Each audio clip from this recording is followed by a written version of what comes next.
Masyarakat ideal adalah yang mampu meniru Koi, yaitu mempertahankan identitas uniknya, tetapi tetap bergerak bersama menuju tujuan kolektif, dipandu oleh prinsip-prinsip Pancasila sebagai air yang mengaliri kehidupan sosial.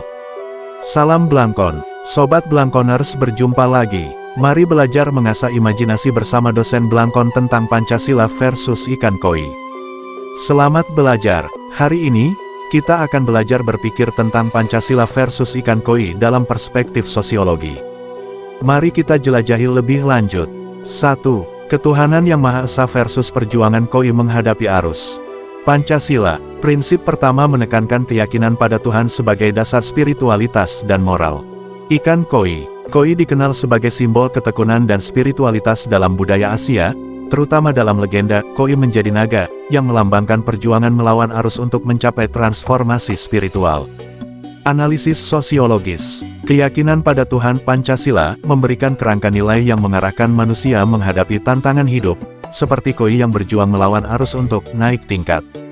Makna hidup. Spiritualitas menjadi fondasi untuk memberi makna pada perjuangan hidup, mirip mitos koi yang mengajarkan bahwa usaha dan keyakinan mendorong transformasi diri.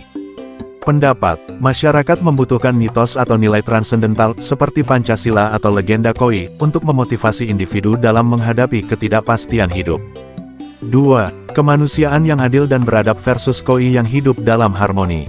Pancasila menekankan penghormatan pada martabat manusia dan keadilan sosial.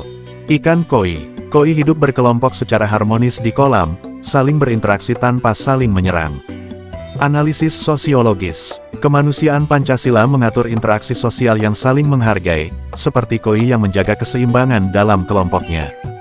Makna hidup. Keberadaban tercipta ketika individu mengutamakan empati dan keadilan, mirip koi yang membutuhkan harmoni untuk bertahan hidup. Pendapat, tanpa prinsip kemanusiaan, masyarakat seperti kolam koi yang keruh, konflik horizontal akan mengganggu tatanan sosial. 3. Persatuan Indonesia versus keragaman warna koi dalam satu kolam. Pancasila menyatukan keberagaman suku, agama, dan budaya dalam satu identitas, Bhinneka Tunggal Ika. Ikan koi. Koi memiliki variasi warna dan pola unik, tetapi tetap hidup bersama dalam satu kolam. Analisis sosiologis. Persatuan Indonesia mencerminkan konsep Durkheim tentang solidaritas organik, di mana perbedaan justru memperkuat integrasi sosial, seperti warna-warna koi yang memperindah kolam. Makna hidup. Identitas kolektif lahir dari pengakuan atas keragaman, sebagaimana keindahan kolam koi tercipta dari perbedaan warna ikan. Pendapat, masyarakat Indonesia perlu meniru koi, merayakan perbedaan tanpa kehilangan rasa kebersamaan. 4. Kerakyatan yang dipimpin oleh hikmat kebijaksanaan versus koi yang beradaptasi dengan lingkungan. Pancasila, demokrasi yang mengutamakan musyawarah dan kebijaksanaan kolektif. Ikan koi. Koi mampu beradaptasi di berbagai lingkungan, mulai dari kolam kecil hingga sungai berarus deras. Analisis sosiologis. Demokrasi Pancasila membutuhkan fleksibilitas dan kebijaksanaan untuk merespons dinamika sosial, seperti koi yang beradaptasi dengan perubahan lingkungan. Makna hidup. Kebijaksanaan dalam kepemimpinan dan partisipasi publik adalah kunci keberlanjutan masyarakat, sebagaimana adaptasi koi menentukan kelangsungan hidupnya. Pendapat, sistem politik yang kaku akan gagal seperti koi di air tercemar, demokrasi perlu dinamis dan responsif. 5. Keadilan sosial bagi seluruh rakyat versus kolam yang menyejahterakan semua koi. Pancasila menjamin distribusi sumber daya secara adil untuk kesejahteraan bersama. Ikan koi. Kolam yang sehat menyediakan makanan, oksigen, dan ruang yang merata bagi semua koi. Analisis sosiologis. Keadilan sosial Pancasila sejalan dengan teori Rawls tentang justice as fairness, di mana sistem harus memberi akses setara bagi semua, seperti kolam yang memenuhi kebutuhan dasar koi. Makna hidup. Kesejahteraan kolektif hanya tercapai jika tidak ada kelompok yang dirugikan, sebagaimana kolam yang rusak akan membunuh seluruh koi.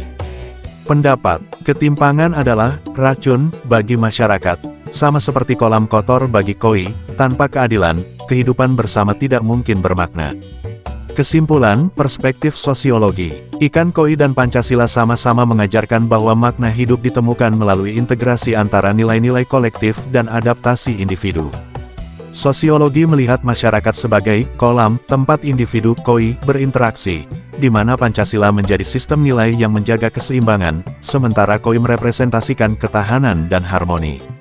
Pendapat, masyarakat ideal adalah yang mampu meniru Koi, mempertahankan identitas uniknya, tetapi tetap bergerak bersama menuju tujuan kolektif, dipandu oleh prinsip-prinsip Pancasila sebagai air yang mengaliri kehidupan sosial. Semoga dengan cara mengasah imajinasi Pancasila versus ikan koi mencapai tujuan hidup yang lebih bermanfaat. Terima kasih telah bersama-sama ngaji dengan dosen Blangkon. Salam Blangkon.